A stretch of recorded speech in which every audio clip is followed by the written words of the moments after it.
Since I have decided to change the camouflage scheme for this boat, I now need to strip the existing paint off of it.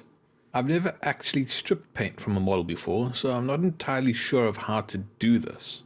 But one thing that I do know is that Mr. Rabbit Thinner is pretty much a universal thinner, and that all the layers of paint that I've applied at this point can probably be dissolved by it. I also know that Mr. Rabbit Thinner will soften the plastic a bit, which means I won't be able to handle the model while it is wet. I am also not entirely sure that submerging the entire model in Rapid Thinner will be a good idea. I think it'll be quite wasteful in the first place, but also I'm not entirely sure that it won't over time just dissolve the plastic as well. So I am going to airbrush it. To strip all of the paint off this model, the first thing that I did was drill a hole in the keel and then insert a plastic rod, which was glued in place using super glue. That gave me a place where I could hold the model without having to worry about damaging the plastic while it was wet with thinners. Then I used an airbrush to, at very close range, blast the paint with Mr. Rabbit Thinner. This worked surprisingly well. If you watch carefully, you can see how the thinners eat through each layer of paint one at a time, and then once it's all the way down at the plastic, it's able to get underneath all of the layers of paint and then blast them off pretty quickly. I think this method for stripping the paint worked quite well. It was able to get all of the paint off and I didn't do any damage to the plastic, so I can't be upset with that, but it was quite messy. I suspect there are better ways to strip paint off of a model, but at least this worked. The first thing that I need to do now that all the solvent has evaporated off is to remove the conning tower from the hull. I want to remove the conning tower just to make everything a little bit easier to paint. The camouflage scheme that I'm going to paint this boat does have quite a lot of detail on the conning tower, so it will be easier to paint the conning tower if it is removed, and it'll also be easier to paint the deck without the conning tower attached to it. Since this conning tower was glued in place using plastic cement, it's quite easy to undo that bond. Simply use more plastic cement. Plastic cement is a solvent for styrene plastic. This means that when plastic cement is applied to the joint, it'll dissolve the plastic, softening it, making it easy to break off the conning tower. Mr. Rapid Thinner, being the good solvent that it is, has also dissolved a lot of the putty that I used to fill gaps in the seam lines.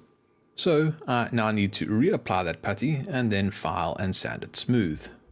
Fortunately, there is not all that much of this that needs to be done, and the plastic itself is in a good condition, so I don't need to worry about sorting that out. It's just filling a few gaps here and there.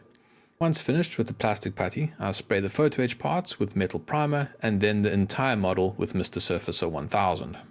The first of the color coats that I'm going to apply is for the lower hull. This light grey is Revell number 77. It's marked as D on the painting guides.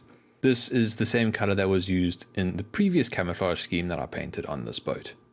After letting the Revell 77 coat dry, I mask off the waterline and apply this very light grey to the upper hull and the conning tower. This color is marked as F on the painting guide and is a combination of 98% Revell number 5 and 2% Revell number 69. That is a combination of mostly white and a tiny bit of granite grey. As before, this is the same color that was used in the previous camouflage scheme. For the hull, those are the only colors. There's no fancy pattern on the hull for this camouflage scheme. I still need to paint the deck, but that I'll do at a later stage. When it comes to the conning tower, there is significantly more work that needs to be done. On the conning tower, there's speckling on both sides of it, but on the starboard side, the speckling appears to be finer in some areas, almost like a misting effect, and it appears to be more prominent in the lighter areas of the camouflage.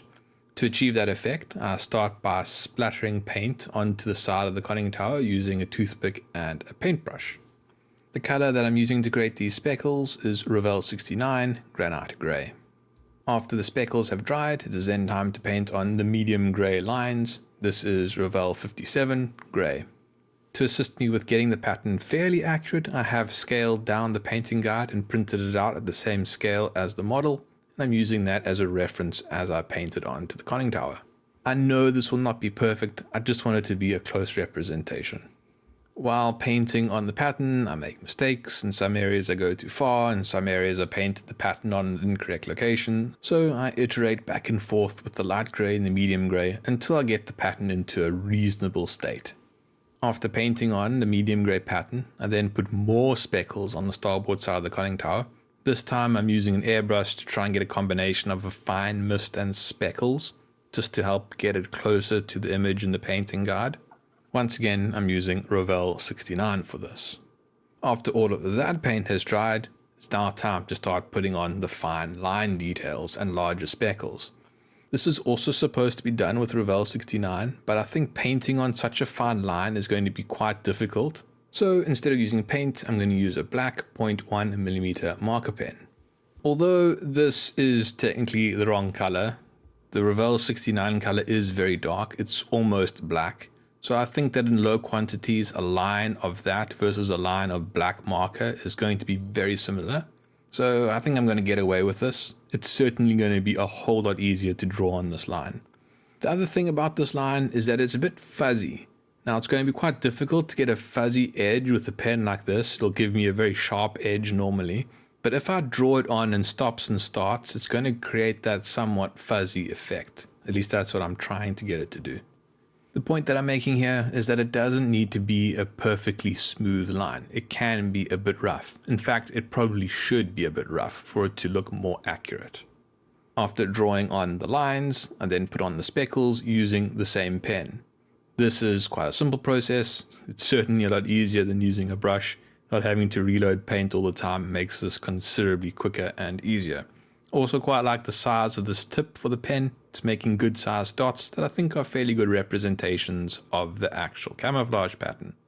Since I'm not convinced that I'll be able to handle the conning tower without smudging this ink, I seal it in on the starboard side using a layer of gloss varnish before I start drawing the lines onto the port side.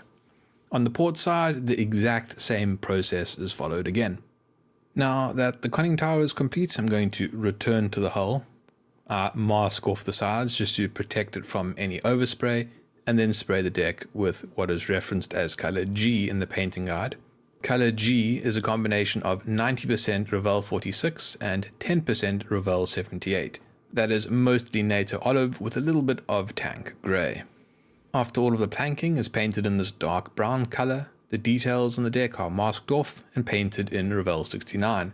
This is the exact same color scheme as I used in the previous camouflage pattern. Although there is one small difference. These hatches near the bow need to be painted in the light grey and then speckled as well. After airbrushing the hatches in the light grey, of course I've now sprayed the area around them on the deck also in light grey. This still needs to be in Revell 69, that very dark grey. So to correct that, I brush painted on in the area. Once happy with the base color for the hatches and the decking around them, I applied the speckles to the hatches using the same black marker as I used before. The last few details that need to be painted are on the conning tower. First, the top of the conning tower also needs to be painted in Revell 69, so I mask off its sides and then airbrush the top. The last thing to do is to paint a small white cross on the front of the conning tower. The boat's emblem is a small red sailing boat inside a white cross, and since I can't print white with a printer, I have to paint the background white. Now that the conning tower is fully painted, it can be installed onto the hull for the second time. As before, I glued in place using extra thin plastic cement. At least I know that if I need to remove it in the future, it's something that can be done very easily. Hopefully that won't happen. And no, I'm not foreshadowing again. At the time of recording this narration, I haven't even started weathering, so I don't know if it's going to go poorly. But I feel good about this one.